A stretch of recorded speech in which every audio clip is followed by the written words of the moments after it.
आप देखिए इस फोटो को, फिर देखिए इस फोटो को, आपने किसको पहचाना?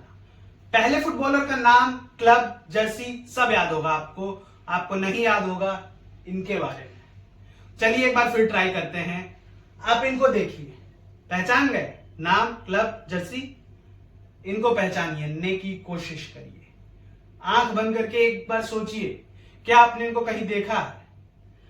कुछ लोगों को याद आया होगा और कुछ को नहीं। मैं किसी को जनरलाइज नहीं कर रहा, पर इनको ना पहचान पाना एक देश के लिए शर्म है।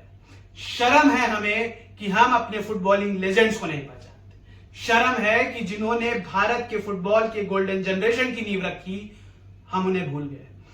ये वो दो खिलाड़ी हैं, चुन्नीलाल गोस्वामी एंड पीके बनर्जी, जिन्होंने भारत के आर्किटेक्चर रखा गोल्डन जनरेशन का और 1962 के एशियन गेम्स में फुटबॉल में हमें सिल्वर मेडल दिलवाया। पर हम भूल गए इन्हें समय के साथ। आज साल 2026 जब दुनिया फीफा वर्ल्ड कप देख रही है, तो भारत के हर घर में एक सवाल घूम रहा है कि हम कब करेंगे फीफा वर्ल्ड कप के लिए क्वालिफाई। हर साल, हर बार, हर 4 साल ये सवाल वापस आता है कि कब करेंगे हम फीफा वर्ल्ड कप के लिए क्वालिफाई, और हम हर बार उसे टूर्नामेंट खत्म होते ही भूल जाते हैं। हम भूल जाते हैं कि हमें फीफा वर्ल्ड कप खेलना है। ये दो खिलाड़ी जिन्होंने अपनी जान लगा दी भारत को सिल्वर मेडल दिलाने के लिए, हम उसे भूल गए। अब हम समझते हैं कि क्यों भूल गए, कैसे भूल गए। हमने एक खेल को इतना प्यार दे दिया कि दूसरा डिप्रेशन में चला गया। हमने एक खेल को इतना खाना दे दिया कि बाकी खेल भूखमरी में चले गए। मैं आपका दोस्त और होस्ट लौटा हूं पास द पावर के एक नए एपिसोड में, जहां हम बात करेंगे क्या है गलतियां भारत के फुटबॉलिंग कल्चर में, क्या है गलतियां भारत के फुटबॉलिंग गवर्नेंस में, और क्यों हम नहीं कर पा रहे हैं FIFA world cup qualify. Japan एक देश एशिया का जिसने 1992 में एक विजन देखा 2092 तक फीफा वर्ल्ड कप जीतने का। उसने जे लीग बनाई, अपने स्कूल्स में फुटबॉलिंग कल्चर को पुश दिया, अपने बच्चों में रॉ टैलेंट खोजे और उनको structurally ladder by ladder, step by step ऊपर ले गए, और वो आज जापान के लिए खेल रहे हैं। आज 21 जून 2026 को जापान ने ट्यूनीशिया को हराया। 4 गोल दागे जापान ने।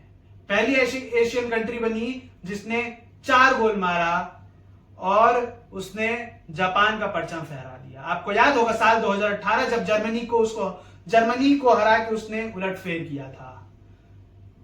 चलते हैं एक और कंट्री की तरफ, स्पेन। साल 2010, ये गोल याद होगा आपको, ये वाला। एंड्रेस इनिएस्टा ने गोल मार के फीफा वर्ल्ड कप 2010 स्पेन के नाम किया। एक गोल्डन जनरेशन का वेट करना पड़ा स्पेन को वर्ल्ड कप जीतने के लिए। स्पेन के पास क्लियर फिलॉसफी थी खेलने की और उसका यूथ टैलेंट मजबूत था। हमारे पास क्या है? कुछ नहीं। एक कदम और आगे चलते हैं। सेनेगल और मोरक्को, वो दो देश जो भारत से कई गुना ज्यादा गरीब हैं और भारत से कई गुना ज्यादा कमजोर है इकोनॉमी में, पर वहां के रॉ टैलेंट ने कहर मचाया हुआ है भाई फुटबॉल में।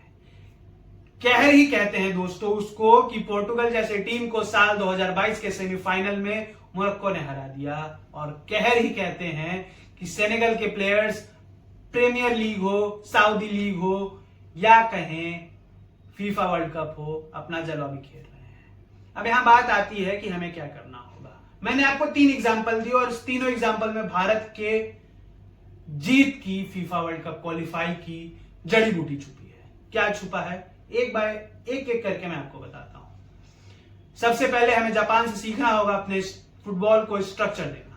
हमें स्कूल में फुटबॉल्स को पुश करना होगा, कोचेस को ट्रेन करना होगा, और सबसे बड़ी बात अपने गवर्नेंस को ट्रांसपेरेंट करना होगा। भारत को यह सीखना होगा कि कैसे सिर्फ नाम बदलने से फुटबॉलिंग कल्चर भारत में नहीं आ जाएगा। हमें स्पेन से यह सीखना होगा कि हमें अपने यूथ को बचपन से स्टेप बाय स्टेप आगे बढ़ाना है। हमें अपने आईएसएल क्लब्स को यह बताना होगा कि उनका काम सिर्फ फुटबॉल में टॉप टियर में अच्छा करना नहीं है, अपने अंडर 21 के बच्चों को भी उनको ट्रेन करना होगा। ला मसिया, ला फैब्रिका, ऐसी कई सारी फुटबॉलिंग यूथ अकेडमीज है स्पेन में जिसने वहां के स्ट्रक्चर को मजबूत किया है। भारत को भी ऐसी एकेडमीज की स्थापना करनी होगी और कई सारे शहरों में उनके ब्रांचेस खोलने होंगे। तीसरा, जो हम सेनेगल और मोरक्को जैसे देशों से सीख सकते हैं कि सिर्फ पैसे के दम पे ही नहीं हम वहां पहुंच सकते हैं, हमें अपने रॉ टैलेंट को एक पर्टिकुलर स्ट्रक्चर में डालना होगा जिनसे उन्हें पता चले कि स्कूल लेवल से स्टेट लेवल, स्टेट लेवल से नेशनल लेवल और नेशनल से इंटरनेशनल लेवल और क्लब लेवल से वो कैसे एक्सपोज हो सकते हैं। ये हमें उनसे सीखना होगा। और चौथी सबसे बड़ी बात जो हम कभी कभी भूल जाते हैं कि जर्मनी की हाई प्रेस, स्पेन की टिकी टाका, अर्जेंटीना और ब्राजील का आपका मैजिशियंस, इटली का डिफेंस, स्पेन की आपको मिडफील्ड, पोर्टुगल के फॉरवर्ड्स एक पर्टिकुलर फिलॉसफी से मिले हैं। भारत को एक फुटबॉलिंग फिलॉसफी चाहिए, एक फिलॉसफी जिसको माइंडसेट में रखते हुए आईएसएल के क्लब्स उनको ट्रेन करें, उनको नर्चर करें और भारत का रॉ टैलेंट आगे बढ़े। हमें ये यहां पे ध्यान भी रखना होगा कि फुटबॉल के कंट्रीज जब जब अच्छा परफॉर्म करते हैं किसी बड़े स्टेज पे, तो उस देश में हैप्पीनेस इंडेक्स भी ऊपर जाता है और कुछ गोल्स को तो दोस्तों बेबी बूम गोल्स भी कहा गया है।